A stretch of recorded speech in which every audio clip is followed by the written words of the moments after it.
नमस्कार साथियों, कैसे हैं आप सब। दोस्तों इस प्रकार का सीन गांव में जरूर देखा होगा। तो आपके दिमाग में कभी आता होगा, भैया इसका क्या नाम है, इसको क्या बोलते हैं, इसमें कितनी लाइट आती है ना, कितना करंट रहता है, कितना वोल्टेज आता है। कुछ सारी जानकारी दोस्तों आपको इस एक वीडियो में मिलने वाली है। साथियों, आपने इसे सुना होगा, गाँव में इसको नॉर्मल भाषा में बोलते हैं डीपी, कि भैया डीपी रखी हुई है और जो है यहाँ पर जो है कोई भी फॉल्ट होता है तो वो कहते हैं भैया डीपी के यहाँ पर कोई भी फॉल्ट हो गया है ना। क्या बोलते हैं शॉर्ट में, इसको डीपी बोलते हैं। आखिर इसको डीपी क्यों बोलते हैं गांव वाले, पहले ये समझिए। जो इसका नाम है ये डीपी इसको बोलते हैं गांव वाले, है ना। लेकिन इसका नाम दोस्तों डीपी नहीं है, इसका नाम है ट्रांसफॉर्मर। क्या नाम है इसका नाम? ट्रांसफॉर्मर, जो कि वोल्टेज को क्या करता है, बढ़ाता है और घटाता है। लेकिन जो गांव में लगता है ये कौन सा क्या करता है कि वोल्टेज को घटाता है। कितने वोल्टेज घटाता है? 11 केवी को, यानी कि 11,000 वोल्ट को क्या करता है, 440 वोल्टेज में घटा देता है। अब जो आप लाइन देख रहे हैं दोस्तों, ये आपकी 33 केवी इनकमिंग, ठीक है। तो आपको समझ में आ गया होगा, ये 33 केवी है और आउटपुट पे कितना निकालेगा, 440 वोल्ट, ठीक है। अब बात करते हैं कि आखिर इसको भैया डीपी क्यों बोला, ठीक है। डीपी बोलने का जो मेन मकसद है दोस्तों, गांव वालों की भाषा में वो इसलिए बोलते हैं, यहाँ पर आप देख रहे हैं एक पोल ये है और एक पोल ये है। समझ में आ गया आपको? कितने पोल हो गए? दो पोल हो गए, तो दो डबल पोल हो गया, ठीक है। डबल पोल, इसलिए इसको बोलते हैं शॉर्ट में डीपी। समझ में आ गया आपको? आप समझते हैं इसकी वायरिंग के बारे में। सबसे ऊपर दोस्तों 3 वायर आते हैं, आर वाई बी, ठीक है। आर वाई बी को अपन यहाँ पर जो लाइन आती है वो किस पर लगी रहती है दोस्तों? इंसुलेटर पर। कौन सा इंसुलेटर? डिस्क इंसुलेटर पर, ठीक है। उसके बाद में लाइटिंग अरेस्टर लगा रहता है और 33 केवी गेंग ऑपरेटर स्विच लगा रहता है, जो कि यहाँ पर इसको तीनों पॉइंटों को यहाँ पर ऑन और ऑफ करने के लिए काम आता है, ठीक है। उसके बाद में एचवी बुशिंग, ठीक है। एचवी बुशिंग कौन सी है? ये ट्रांसफार्मर के तीनों जो आप देख रहे हैं इसको बोलते हैं एचवी बुशिंग, है ना। और इसके बाद में अपन बात करते हैं, यहाँ पर जो ट्रांसफार्मर दी ये इसकी नेम प्लेट, भैया कितने केवी का जो है ट्रांसफार्मर है वो सारी जानकारी इस पे होती है।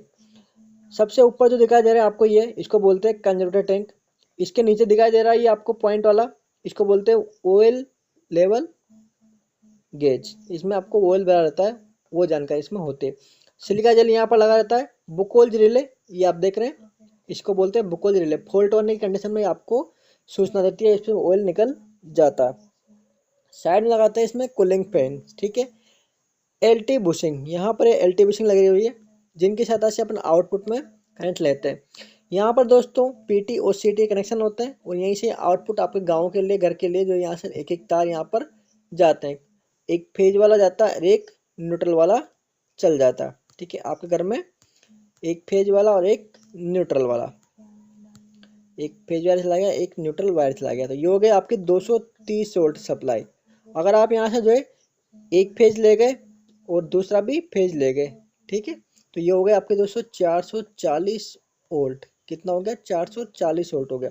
और आप तीसरा भी फेज ले गए, मान लो यहाँ से तीसरा फेज है वो भी आपके घर में ले गए, तो कितने हो गए आपके घर में सप्लाई? 440 वोल्ट हो गई। और हो गए 3 फेज, यहाँ से अपन क्या करेंगे, फिर न्यूट्रल भी ले जाएंगे, है ना। तो 4 तार हो जाएंगे आपके पास, एक न्यूट्रल हो गया और 3 आरवाई भी हो गए। तो आपके घर में अगर आप 3 फेज सप्लाई है तो वो कितनी हो गई? घर में अगर 3 फेज सप्लाई है तो हो गई आपकी 440 वोल्ट, ठीक है। घर में अगर सिंगल फेज सप्लाई है, सिंगल फेज सप्लाई है तो हो गए आपके 230 वोल्ट। जब आप, ठीक है, ये होता है 3 फेज में 440 वोल्ट होते हैं और सिंगल फेज में 230 वोल्टेज होते हैं। लेकिन आप समझिए, जो सिंगल फेज होता है उसमें कितना होता है? सिंगल फेज में जो है कितने वायर होते हैं? एक न्यूट्रल होता है, ठीक है, और दूसरा कौन सा होता है? दूसरा होता है फेज। इसमें 2 तार आते हैं। वोल्टेज मेजर करोगे तो कितना वोल्टेज हो गया?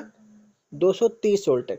लेकिन वही अगर हम बात करते हैं 3 फेज के लिए, तो वहां पर कितने तार होते हैं? एक होता है आर और दूसरा होता है आपका वाई, ठीक है, वाई होता है। एक होता है आर, एक होता है वाई और तीसरा होता है बी, ठीक है, आर वाई बी।